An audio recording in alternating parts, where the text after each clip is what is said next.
সেই হাঁহি থকা মুখকেইখন যে অলপ পিছত কান্দোনত পৰিণত হ'বলৈ গৈ আছে তাৰ আগলৈ কিজানি কাৰোৰে মনলৈ অহা নাছিল।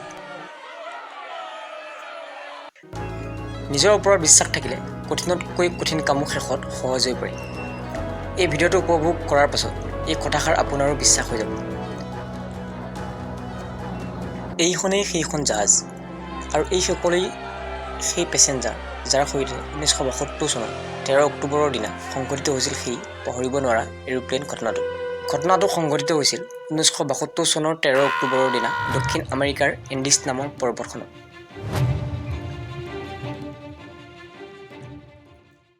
ভাৰতৰ পৰা পশ্চিম দিশে এইখন দক্ষিণ আমেৰিকা। দক্ষিণ আমেৰিকাৰ এইখন দেশৰ নাম চিলি। সেই চিলি দেশখনক আৰ্জেণ্টিনা আৰু বলিভিয়া নামৰ দেশ দুখনৰ পৰা পৃথক কৰিছে এণ্ডিজ নামৰ এইখন পৰ্বতমালাই। এই এণ্ডিজ পৰ্বতমালাৰ পৰা পূবে অৱস্থিত এইখন উৰুগুৱে নামৰ এখন দেশ। এইটো আৰ্জেণ্টিনাৰ মেণ্ডোজা অঞ্চল। উৰুগুৱেৰ মণ্টেভিডিঅ' নামৰ ঠাইৰ পৰা চিলি দেশৰ সান্তিয়াগোৰ নামৰ ঠাইখনলৈ উৰুগুয়ান এয়াৰফ'ৰ্চ ফ্লাইট 571 উৰাজাহাজখন যোৱা কথা আছিল। সেই জাহাজখনৰ পাইলট আছিল জুলিয়া চিজাৰ ফেৰ্ডাছ আৰু তেখেতৰ সহকাৰী পাইলট আছিল ডান্তে হেক্টৰ লাগুৰাৰা।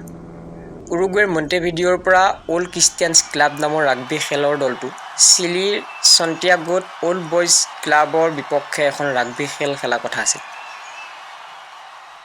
সেইবাবে খেলুৱৈসকলৰ লগতে খেলুৱৈসকলৰ ঘৰৰ মানুহ, সমৰ্থনকাৰী আৰু অন্যান্য লোক মিলি 45 গৰাকী যাত্ৰী সেই জাহাজখনত মজুত আছিল।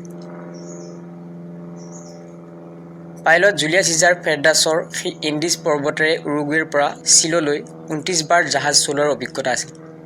সেইদিনা চিজাৰ ফেৰ্ডাছে জাহাজ চলোৱা ট্ৰেইনিং দিয়াৰ মানসেৰে জাহাজখন সহকাৰী পাইলট হেক্টৰ লাগুৰাৰাক গতাই দিছিল। 1972 চনৰ 12 অক্টোবৰৰ দিনা জাহাজখন কাৰাস্কো ইণ্টাৰনেশ্যনেল এয়াৰপৰ্টৰ পৰা যাত্ৰা আৰম্ভ কৰিছিল। মাজবাটত দেখা দিয়া ধুমুহা ঢেৰেকনিৰ ফলত আৰ্জেণ্টিনাৰ মেণ্ডোজা নামৰ ঠাইত গোটেই ৰাতি কটাবলগীয়া হৈছিল আৰু কুঁৱলীবোৰ নাইকিয়া হোৱালৈ অপেক্ষা কৰিব লগা হৈছিল। সেই মেণ্ডোজাৰ পৰা সান্তিয়াগোলৈ অৰ্থাৎ য'লৈ জাহাজখন যাব এটা পথ আছিল, কিন্তু মাজতে আছিল প্ৰায় 7 কিলোমিটাৰ দীঘল মাউণ্ট একংকগুৱা নামৰ এখন পৰ্বত। তাতে সহকাৰী পাইলট হেক্টৰ লাগুৰাৰা তেনেই নতুন আছিল। তেখেতৰ চিজাৰ ফেৰ্ডাছৰ সমান অভিজ্ঞতা নাছিল। আনহাতে যি সময়ত জাহাজখন গৈ পাব লাগে তাতকৈ বহু পলম হৈছিল। সেই সময়ৰ প্ৰতি লক্ষ্য ৰাখি 13 অক্টোবৰৰ দিনা জাহাজখন মাউণ্ট একংকগুৱা পৰ্বতৰ ওপৰেৰে সান্তিয়াগোলৈ ৰাওনা হৈছিল। কুঁৱলীৰ বাবে জাহাজখন ভালদৰে চলাই নিয়াত যথেষ্ট অসুবিধাৰ সন্মুখীন হৈছিল। সেয়ে জাহাজখন কিছু তললৈ নমাই আনিবলৈ প্ৰয়াস কৰা হৈছিল। ঠিক তেনেকুৱাতে সন্মুখত পৰ্বতৰ এটা শৃংগ ধৰা পৰিছিল। তৎক্ষণাত জাহাজখন ওপৰলৈ নিবলৈ চেষ্টা চলোৱা হৈছিল যদিও ইতিমধ্যে জাহাজৰ পিছফালটো পৰ্বতত খুন্দা লাগি খহি পৰিছিল। 3 গৰাকী যাত্ৰী আৰু 2 গৰাকী ক্ৰিউ মেম্বাৰসহ 5 গৰাকীৰ লগতে মৃত্যু হৈছিল। শেষত জাহাজখন তলত চুঁচৰি পৰিছিল আৰু 2 পাইলটসহ বহু কেইগৰাকী সদস্য গুৰুতৰভাৱে আঘাতপ্ৰাপ্ত হৈ শেষত মৃত্যুমুখত পৰিছিল। তেনেকৈয়ে পাছত 33 গৰাকী যাত্ৰী জীৱিত আছিল। জীৱিত সেই 33 গৰাকী যাত্ৰীৰ ভিতৰত বহু লোক আঘাতপ্ৰাপ্ত আছিল। কেনেছা আৰু গুষ্টাভো জাবিনো নামৰ যাত্ৰী 2 গৰাকী আছিল মেডিকেল ষ্টুডেণ্ট। সেয়ে যাক যেনেকৈ পাৰে সহায়ৰ হাত আগবঢ়াবলৈ চেষ্টা চলাইছিল। যথাসময়ত জাহাজখন আহি নোপোৱা দেখি জাহাজখন দুৰ্ঘটনাত পতিত হৈছে বুলি ইতিমধ্যে চিলি, আৰ্জেণ্টিনা আৰু উৰুগুৱেত কথাটো নিশ্চিত হৈছিল। সেই 4খন ৰেস্কিউ বিমানেৰে এক্সিডেণ্ট হোৱা জাহাজখনৰ সন্ধান কৰিবলৈ ধৰিছিল।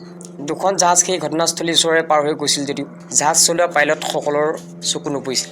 উদ্ধাৰ কাৰ্যত জড়িত পাইলটসকলে ধাৰণা কৰি লৈছিল ঘটনাস্থলীত কোনো লোক যদি মজুত আছেও নিশ্চয় জীৱিত অৱস্থাত নাই। তেনেকৈ এদিন দুদিনকৈ গোটেই ঘটনাটোৱে এসপ্তাহত ভৰি থৈছিল। ইতিমধ্যে আৰু 5 গৰাকী যাত্ৰী মৃত্যুমুখত পৰিছিল। সেয়ে বাকী আছিল 27 গৰাকী যাত্ৰী। চাৰিওফালে কেৱল বৰফ আৰু বৰফ। বাহিৰত হাড় কঁপোৱা ঠাণ্ডা, ভিতৰত অসহ্যকৰ দুৰ্গন্ধ। বাহিৰলৈ ওলাই আহিব খুজিও আহিব নোৱাৰা অৱস্থা। তেতিয়ালৈ খাবলৈ সিহঁতৰ হাতত তেনেই অলপ খাদ্যহে বাচি আছিল। সিহঁতে বিচাৰি বিচাৰি 8টা চকলেটৰ বটল, 3টা সৰু জামৰ বটল, বাদামৰ এটা ডাঙৰ পেকেট, কিছু খেজুৰ, কিছু কেণ্ডি, কিছু শুকান প্লাম আৰু কিছু মদৰ বটল উদ্ধাৰ কৰিবলৈ সক্ষম হৈছিল। সেইবোৰ সকলোৱে তেনেই অকণমানকৈ সমানে ভগাই খাইছিল। 11 দিনৰ দিনা সকলোবোৰ খাদ্য শেষ হৈ গৈছিল। উপায়হীন হৈ সিহঁতে ওচৰতে পৰি থকা মৃতদেহৰ মাংসবোৰ খাবলৈ সিদ্ধান্ত লৈছিল। প্ৰথমে কোনেও খাব বিচৰা নাছিল যদিও তাৰ বাদে জীয়াই থকাৰ অন্য উপায় সিহঁতৰ হাতত নাছিল। বহুলোকে মৃত মাংস খোৱাৰ পৰা দূৰৈত আছিল, কাৰণ সন্মুখত পৰি থকা মৃতৰ শৰীৰবোৰ সিহঁতৰ লগ বন্ধু, ঘৰৰ মানুহ আৰু বহুলোক চিনাকি আছিল। ইফালে সিফালে বিচাৰি ফুৰোঁতে ৰয় হাৰ্লি নামৰ লোকজনে এখন ৰেডিঅ' উদ্ধাৰ কৰিছিল। সেই ৰেডিঅ'ৰ জৰিয়তে এই বাতৰি কাণত পৰিছিল যে চাৰ্চ অপাৰেশ্যন ইতিমধ্যে বন্ধ কৰি দিয়া হৈছে, অৰ্থাৎ বাহিৰৰ পৰা কোনোবা আহি সিহঁতক সহায়ৰ হাত আগবঢ়োৱা আশাটো ইতিমধ্যে অন্ত পৰিছিল। সেয়ে সিহঁত নিশ্চিত আছিল জীৱন বচাবলৈ হ'লে নিজে কিবা নহয় কিবা উপায় বিচাৰিব লাগিব। আনফালে বহু পেচেঞ্জাৰ ইতিমধ্যে শুকাই খিনাই একেবাৰে দুৰ্বল হৈ পৰিছিল। মৰা মাংস খাই জীয়াই থকাটো সঁচাকৈয়ে দুখদায়ক কথা আছিল, কিন্তু এনেকৈ আৰু কিমান দিন?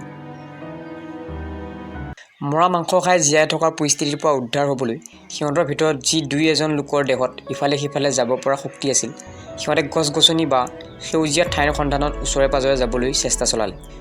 কিন্তু ঘন মেঘ আৰু কুঁৱলীৰ বাবে বহু দূৰলৈ যাব পৰা নাছিল। কিছু দূৰ যোৱাৰ পাছত পুনৰ উভতি আহিবলগীয়া হৈছিল। তেনেকৈ ঘটনাটোৱে 29 অক্টোবৰ তাৰিখত অৰ্থাৎ 17টা দিনত খোজ পেলাইছিল। সেই 29 অক্টোবৰৰ দিনা ৰাতি শুই থাকোঁতে জাহাজৰ প্ৰায় অংশ বৰফেৰে পোত গৈছিল আৰু 8গৰাকী যাত্ৰী মৃত্যুমুখত পৰিছিল। বাকী আছিল মাত্ৰ 19গৰাকী। পাৰাদু নামৰ ব্যক্তিজনে সেই বৰফবোৰ ভাগি জাহাজৰ ভিতৰৰ পৰা ওলাই আহিবলৈ চেষ্টা চলাইছিল। 31 অক্টোবৰৰ দিনা শেষত ওলাই আহিবলৈ সক্ষম হৈছিল। সন্মুখত পাহাৰৰ দৰে ওখ এটি অংশ আছিল। 20 নৱেম্বৰৰ দিনা এইটো থিৰাং কৰা হৈছিল যে পৰিৱেশটো মুকলি হ'লেই সন্মুখৰ সেই ওখ অংশটোলৈ যোৱা হ'ব। তেনেকৈ এদিন দুদিন কৰি দিনবোৰ অতিবাহিত হৈ ঘটনাটোৱে 60টা দিনত খোজ থৈছিল। তেতিয়ালৈ পুনৰ 3গৰাকী লোক মৃত্যুমুখত পৰিছিল। বাকী আছিল মাত্ৰ 16গৰাকী। জীৱিত সেই পেচেঞ্জাৰসকলে লাহে লাহে বুজি উঠিছিল, এনেকৈ থাকিলে লাহে লাহে সকলো মৃত্যুমুখত পৰাটো খাটাং। সেয়ে সুবিধা বুজি 1972 চনৰ ডিচেম্বৰ মাহৰ মাজভাগত পাৰাদু, কানেছা আৰু এণ্টনিঅকে ধৰি 3জনীয়া এটা দল সন্মুখৰ ওখ পাহাৰখনলৈ অগ্ৰসৰ হ'বলৈ থিৰাং কৰিছিল। খাদ্য নাটনিৰ বাবে এণ্টনিঅক উভতাই পঠিওৱা হৈছিল। সেয়ে লগত আছিল পাৰাদু আৰু কানেছা। দেহত শক্তি বুলিবলৈ নামমাত্ৰহে আছিল। তেনেকৈয়ে দেহৰ সমস্ত শক্তি প্ৰয়োগ কৰি আগুৱাই গৈ থাকিল। সিহঁত ভালদৰে অৱগত আছিল, ইমান দূৰ অহাৰ পাছতো যদি কেৱল বগা বৰফেই চকুত পৰে তেন্তে সন্মুখত মৃত্যু অনিবাৰ্য। সিহঁতে সন্মুখত বগা বৰফ আৰু মৃত্যুৱেই বাৰে বাৰে দেখা পাইছিল। সেয়ে সিহঁত আৰু বেছি আতংকিত হৈ পৰিছিল। মৃত্যুৰ ভয়ক এফালে থৈ ভাগ্যক খাৰতি কৰি সিহঁত তেনেকৈয়ে 8 দিন অতিবাহিত কৰিছিল। শেষত গৈ গৈ পাহাৰৰ একেবাৰে ওখ অংশটোত খোজ থ'বলৈ সক্ষম হৈছিল। বহু আশাৰে ইফালে সিফালে চাইছিল। ঠিক তেনেকুৱাতে সিহঁত যিফালে আহিছিল তাৰ সম্পূৰ্ণ ওলোটা দিশত এখন নদী আৰু আশে-পাশে সেউজীয়া ঘাঁহ বন চকুত পৰিছিল। লগে লগে সিহঁতৰ মাজত আশাৰ ৰেঙনি সঞ্চাৰ হ'বলৈ ধৰিছিল। অলপো পলম নকৰি সিহঁতে পুনৰ যাত্ৰা অব্যাহত ৰাখিছিল। ইতিমধ্যে দেহৰ সমস্ত শক্তি প্ৰায় নাইকিয়া হৈ পৰিছিল। জীৱন আৰু মৰণক একেখিনি সময়ত দেখা সেই মুহূৰ্তখিনি কেনেকুৱা আছিল ভাবিলেও হৃদয় কঁপি উঠে। গোটেই ভিডিঅ'টো নিৰ্মাণ কৰোঁতে কিমান কষ্ট স্বীকাৰ কৰিব লগা হৈছিল সেয়া কেৱল নিৰ্মাতাগৰাকীয়ে ভালদৰে অৱগত। এনেদৰে নিৰ্দিষ্ট সময়ত সেই ঠাইত আহি উপস্থিত হৈছিল। তাত দেখিবলৈ পাইছিল কেইটামান গৰু আৰু নদীৰ সিপাৰে এগৰাকী মানুহ। সিফালৰ পৰা ইহঁতে জোৰ জোৰকৈ চিঞৰিছিল যদিও নদীৰ সোঁতৰ বাবে একো শুনা পোৱা নগৈছিল। আনহাতে সিফালৰ পৰা মানুহজনে কিবা কিবি কৈ আছিল যদিও ইফালে একো শুনা নগৈছিল। মাত্ৰ এটা শব্দ কাণত পৰিছিল, তুমৰু। পাৰাদু আৰু কানাছাই আশা কৰিছিল যে অহাকালি মানুহজন নিশ্চয় পুনৰ আহিব। সেইবাবে গোটেই ৰাতি তেনেকৈয়ে তাত পাৰ কৰিছিল। আশা কৰা মতে মানুহজন পিছদিনা পুনৰ একেখিনি ঠাইত উপস্থিত হৈছিল আৰু লগত লৈ অহা কাগজৰ টুকুৰাটো শিলৰ টুকুৰা এটাতে বান্ধি ইপাৰে দলিয়াই দিছিল। তাত লিখা আছিল, হোৱাট ডু ইউ ৱান্ট? তোমালোকে কি বিচাৰিছা? তাৰ পাছত ইহঁতে লিখিছিল, I came from a plane that fell in the mountains. I am Uruguayan. We have অৰ্থাৎ আমি পৰ্বতত খুন্দা খাই বাগৰি পৰা উৰাজাহাজখনৰ পৰা আহিছোঁ। আমি 2জন আৰু আমাৰ লগত আৰু 14গৰাকী লোক এই জাহাজখনতে আছে। সিহঁত আঘাতপ্ৰাপ্ত। আমাৰ খাবলৈ একো নাই। যেনেকৈ নহওক আমি এই বিপদৰ পৰা মুক্তি আশা কৰোঁ।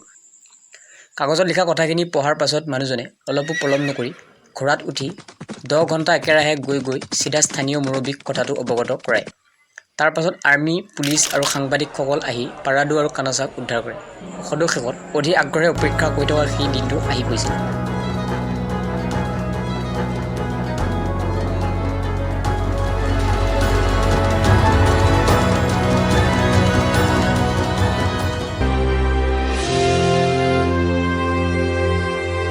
জৱাহৰলাল নেহৰুৱালে ভাগ্যই তোমাৰ বাবে নতুন এখন দুৱাৰ খুলি থৈছে।